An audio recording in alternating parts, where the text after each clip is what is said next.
हम मीनू झा उपस्थित छी एकटा फूल छीटै के गीत लऽ कऽ। आशा करै छी अहाँ सबके नीक लागत। सबके बहुत बहुत शुभकामना पबनैतिन सबके। धन्यवाद। जय मिथिला, जय मैथिली। फूल छीटै में लागे सोहान, सियाजी के कोबर में फूल छीटै में लागे सोहान, सियाजी के कोबर में।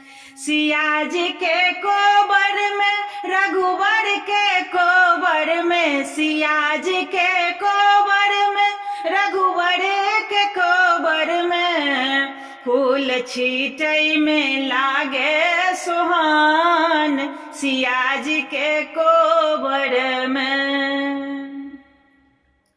किनका पर छीटब बेली चमेली, किनका पर छीटब बेली चमेली, किनका पर छीटब गुलाब, सियाजी के कोबर में।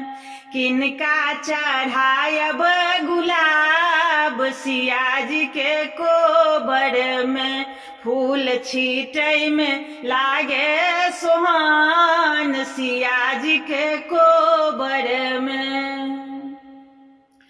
बिसहरी पर छीटब बेली चमेली, बिसहरी पर छीटब बेली चमेली, गौरी के माई गौरी के चढ़ायब गुलाब, सियाजी के कोबर में फूल छीटै में लागे सोहान, सियाजी के कोबर में।